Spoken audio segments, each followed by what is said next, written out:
Так, армысыздар. Бүгін әйгілі кәріс техно алып Samsung компаниясының Galaxy S сериясының жаңа смартфонына бірінші көз қарас. Бәлкім білетін боларсыз, қаңтар айының 14-інде Galaxy S сериясы жаңа флагмандарының тұсаукесері болған. Назарымызға 3 модель ұсынылды: S21, S21 Plus және де S21 Ultra.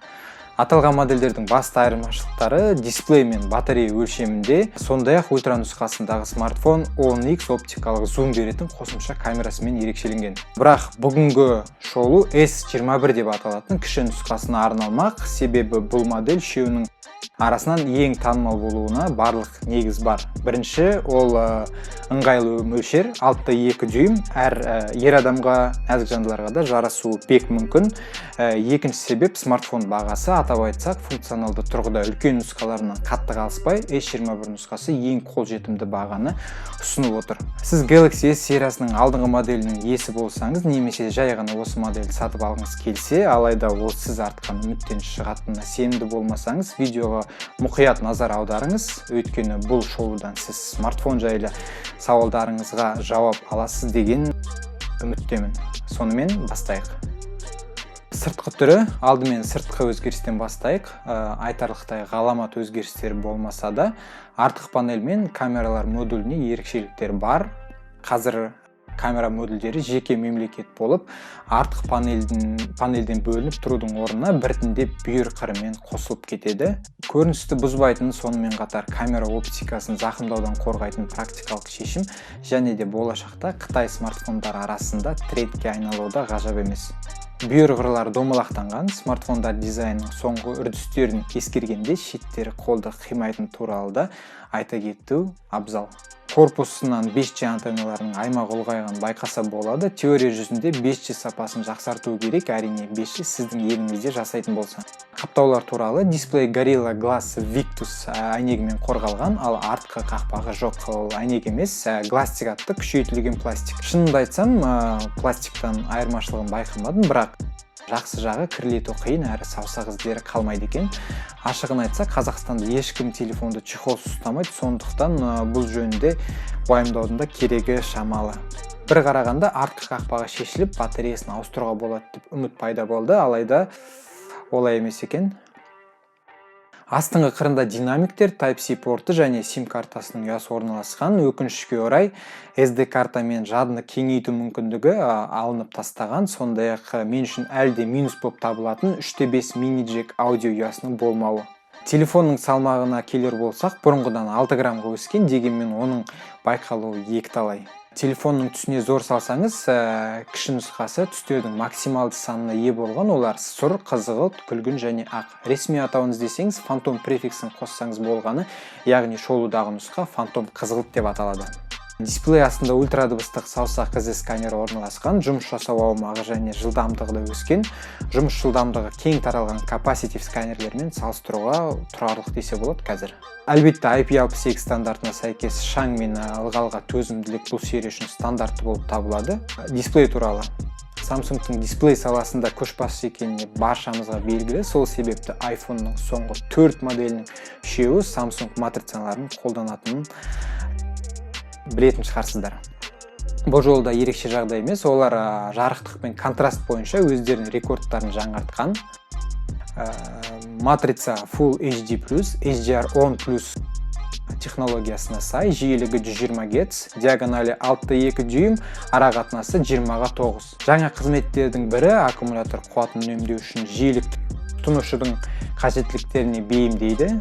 Жоғары жиілікті қажет ететін көріністерге нақты 120 Гц-ке ие боласыз, мысалы ойын ойнаған кезде, ал статикалық көріністерде минималды 48 Гц. Суретті немесе секундына 24 кадр видеоны 120 Гц жиілікте қарап, батареяның энергиясын ысырап етудің пайдасы жоқ, сондықтан бұл шешімді өте тиімді деп санаймын.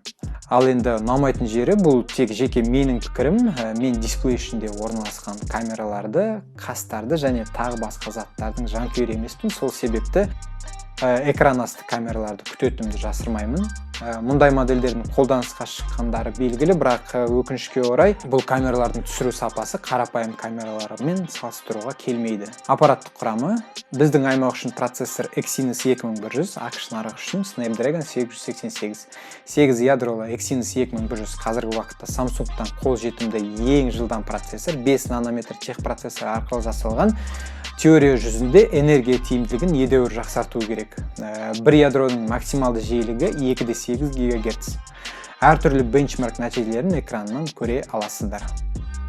Жедел жады 8 ГБ, тұрақты жады 128 немесе 256 ГБ, бұрын айтқанымдай кеңейтусіз. Батарея 4000 мАч-на тең, сымсыз қуаттандыру қызметіне сай және де өзі қуаттандырғыш режимінде жұмыс жасай алады. Әртүрлі режимнен жүктеген кездегі батарея жұмыс уақыты экранда көрсетілген.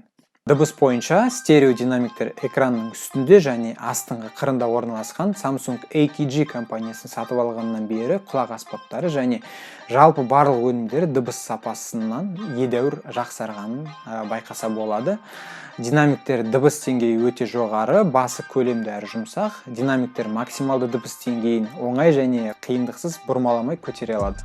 Бағдарламалық жасақтама. Адамдар TouchWiz деген кезде шошынатын уақыттар өтті. Samsung қателіктер бойынша жаһандық жұмыс атқарған. Тіпті нөлден бастап жаңа One UI программалық қабығын жасаған. Көптеген шоуларға мән берсек, сәтті болып шыққан сияқты. Интерфейстің жылдамдығы мен үйлесімділігі көзге жағымды. 120 Гц матрицамен де байланысты әрине. Көптеген қажет емес қосымшаларын алып тастап, Google қызметтермен максималды интеграция жасаған.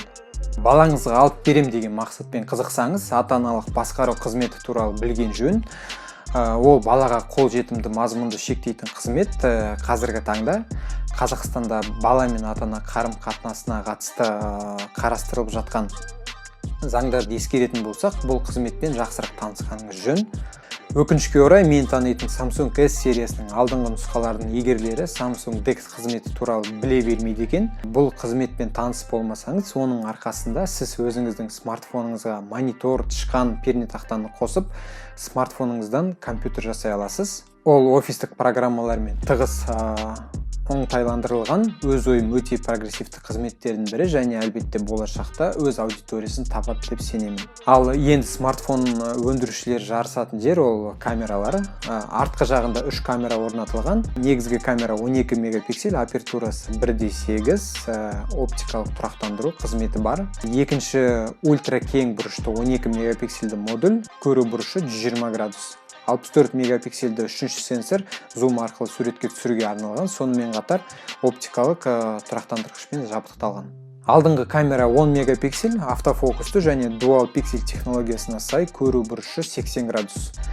Қысқаша айтқанда, Galaxy S21 камера модульдері былтырғы Samsung флагмандарынан қатты өзгермеген, ірі жаңарту болған жоқ. Дей тұрғанмен, бұл әлде флагмандық деңгей. 30 есе сандық және 3 есе оптикалық зумы бар. Оптикалық зуммен түскен сурет сапасы биік және негізгі модульден кем түспейді. Өндіруші бағдарламалық жасақтаманы жақсарту және жаңа опцияларына назарын аударған. Жаңа нұсқасында бейнені жазу кезінде тұрақтандыру қызметі мен портреттік режимді артыңызды бұлыңғыр жасайтын қызметтері жақсарған. Стандартты жиынтық.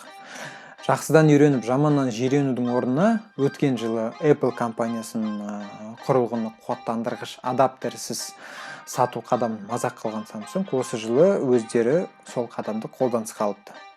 Өкінішке орай, қазіргі S21 қуаттандырғыш адаптерсіз шығады. Сонымен, қазір стандартты жиынтық смартфон, USB Type-C кабелі және SIM картаны шығаруға арналған эжектор атты аспаптан тұрады. Бірақ та қазір алдын ала тапсырыс берген жағдайда сізге стандартты жиынтықпен қоса Galaxy Buds Live сымсыз құлақ аспабы мен Galaxy Smart Tag атты құрылғыны қосып береді. Білмесеңіз, Galaxy Smart Tag арқасында сіз жоғалған заттарыңызды Bluetooth арқылы таба аласыздар. Смартфон жолын көрсетіп береді. Сіздің смартфоныңыздағы Bluetooth-бен ғана емес, кез келген Samsung смартфоны өз Bluetooth-мен тіпті басқа қаладан сессе де смартфон так желісі арқылы сізге орны туралы мәлімет бере алады. Қызыққан болсаңыз, бұл затқа арнайы бейнебаян түсіруге болады, комментарийға жазсаңыз болғаны. Айтпақшы, Samsung ресми түрде Samsung Galaxy S21 қорабын ашу процедурасын YouTube парақшаларына жариялаған болатын. Сол себепті менің сөздерім артық болар.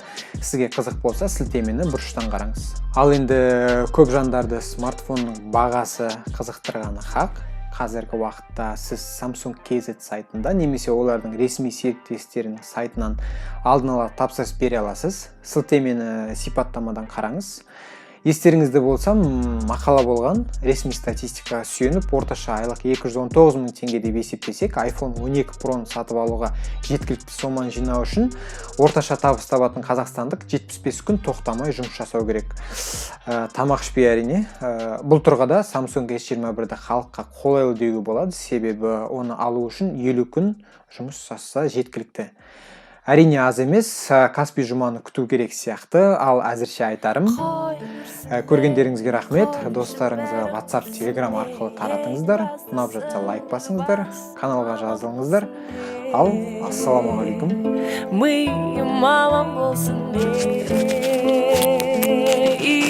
Мама болсын.